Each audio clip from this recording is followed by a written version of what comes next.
Hi, Caroline Kearney here at Powell Arts, and I'm sitting with Geoff Stein in front of his great piece, which will be in our It Is Written show, which will run in a preview on August 19th and 20th, and then the main show will be from September 7th through October 29th. So, Geoff, can you introduce us to your piece? Sure. Hi, I'm Geoff Stein. This is my piece, President Obama. So I'm a recovering lawyer. And I've been painting actually for 2 decades, more than I practice law. But what I'm trying to do is I'm trying to make portraits with things from people's world. Yeah. So for President Obama, I used the text from the Affordable Care Act as the background. Mm-hmm. And then I used photographs from various points in his career as the, in the figure, mm-hmm. in the portrait. And what I do is I'm taking the text or the photo and I'm trying to use it to establish a grayscale in the same way a painter would, from 1 to 10, dark to light, mm-hmm. or light to dark, I can never remember. And what I will do is I will take photographs and then I will manipulate them both manually and digitally. Oh, so that's I will gang them up so there are many on a page. Mm-hmm. I will make them larger, I'll make them smaller, I'll make them lighter. You'll adjust the contrast. I'll adjust the contrast on them. And using that, I try to find a likeness. Do you start with a sketch? Yes, I start with a drawing. Okay, yeah. And I use a projector to blow it up and project it. Oh, that's so interesting. I've done it drawing at size, actually mm-hmm. even bigger, but I want to spend the time working on the collage and the likeness, not of the drawing. Yeah, what I find fascinating about this is obviously this hits the theme of It Is Written on many levels, because you have both written text here, but you're also within the medium telling the story of him. Yes. Of his relationships, of his successes. Yes. And I'm assuming that that you're fascinated both with the image but also the autobiographical component of it. Does that drive you? I am. It does very much drive me conceptually. So, in the Renaissance, portrait painters would include an attribute, a symbol, a dog if they were loyal, books if someone was well-read. But I'm trying to use the things from their world as to make the portrait. So the Affordable Care Act. Yeah, and then this looks like the Benghazi, that Osama bin Laden. Yes. So there, it's various things, famous points. Him from doing his a State of the Union. State of the Union. Him and Biden. Him dancing with Michelle at the inauguration. This is Benghazi when they're in the Situation Room ordering the airstrike. And this is a famous, at least for lawyers, photograph of President Obama when he was president of the Harvard Law Review. Oh, that's so great. It's this picture of him wearing So it encompasses his full, I love that. It encompasses his whole career. And so, I like that it's, it didn't, there's nothing from after the presidency, but to the extent my knowledge of him is at that period. So what happens is I use a matte medium, which is acrylic. Okay. It's the binder that holds pigment together in acrylic paint. And that's the glue that I use. And then if I need to, I'll, for the suit, I put in blue. Which I love that little pop color. Thank you. And then for the shirt, I used a wash of white to pop that out. But what it also allows me to do is to work back and forth. There's a push and a pull. How long have you been doing this style? These collages? So I've always played with collage. Mm-hmm. The first one that I consider successful as a portrait, I did my second year in grad school. Oh, so which a while. Would have been 2007. Okay, yeah. Then during the credit crunch, I was trying to understand what was going on. Yeah. And reading, and I was eating lunch when on the TV, the Senate or the Congress turned down the stimulus, and this, you watched the market go down 1,000 points, and it was like, is this the end of the world? Who knows? Yeah. And so I began reading about and gathering information about players in the instance of it, you know. So you can look at Greenspan and exuberant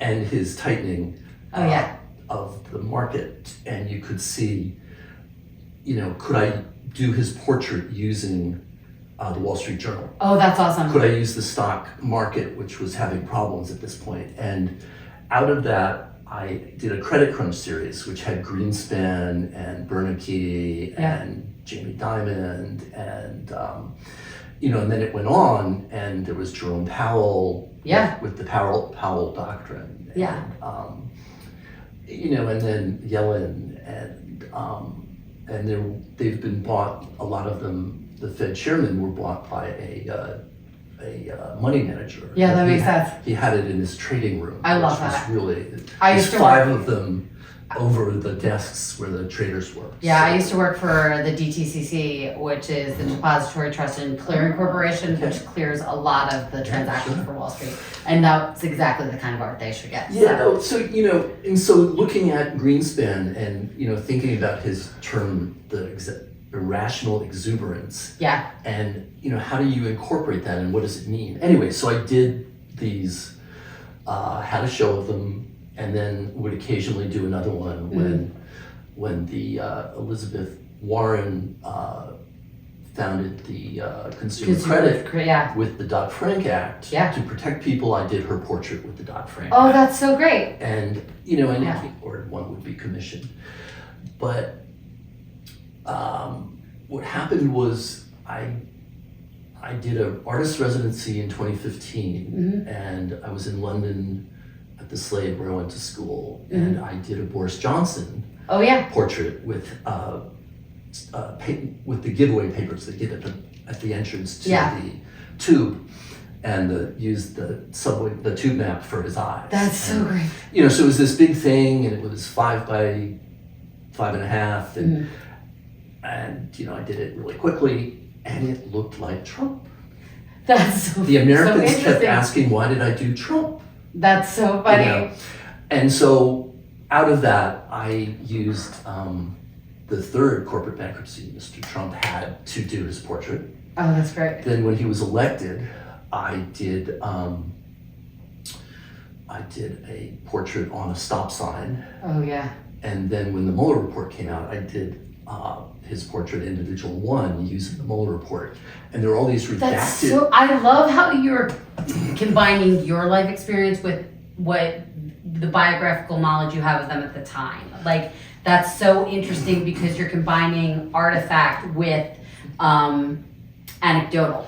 Exactly, and I'm trying to combine a conceptual notion of the person with the physical skill and likeness that comes out of it. So there's this wending through of concept and practice. Yeah, and it's such a nice meeting of the way that lives tell stories that are both the two different ways that the narrative goes, like newsworthy, the public record, it's not even two, it's a myriad of ways, but newsworthy things, public actions, their legacy, policy, and what their life actually is. Absolutely. I'm just fascinated by this.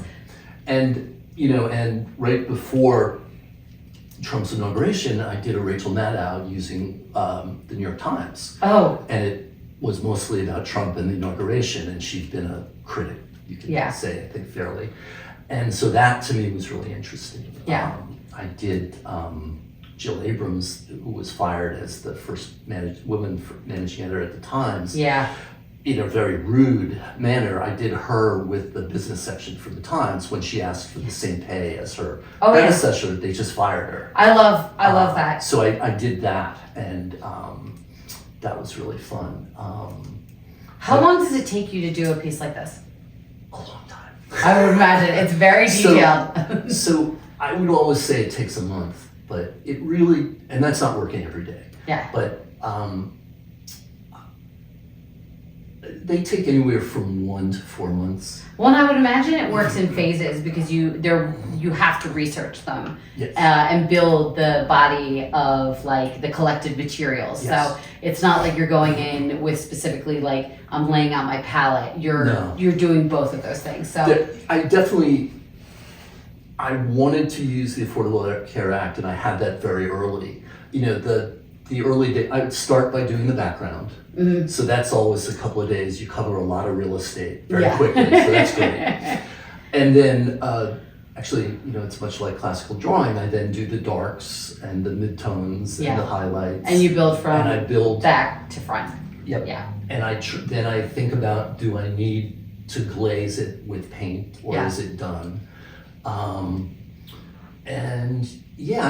I arrived at the 30 by 30 size that this is. And your second piece, which is of Stacey Abrams, yes. which we'll do a little pop-up right here of. And I arrived at that after kind of tweaking them. The Greenspan was 36 by 24. Oh yeah. One of the Bernicke's was 30 by 26. Well, and I liked the square. I was going to say, there's something that is reminiscent of clipping out articles that with the square that comes into it, I think. Well, it's very much like when I was in art school before I went to college, I would, you would crop things. Yeah. And you would play with, can I make this better? Yeah. Oops, I made it worse. Yeah. And where is that point? And to me, the square is very interesting because it's hard to activate. And I want it to be an interesting composition for myself and for the viewer. What's interesting about this is that you've chosen a semi-profile and you've allowed the nice space right here, whereas a lot of people would choose to just center this, but you've given us space to enter by having him go this way. So definitely, I that is one of my things.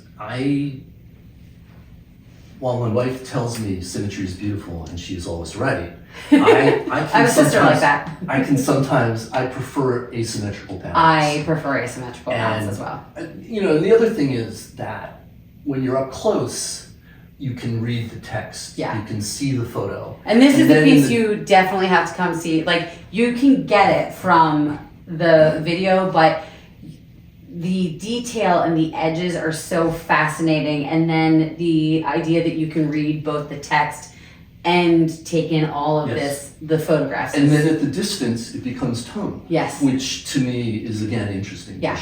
So I love this piece. I'm so glad that we have this and Stacey Abrams in our It Is Written show. We hope you will all come to see it. And I'm so excited to be in the show. So from now through October 29th. Thank you so much, Jeff. Thank you, Carolyn. I really appreciate it.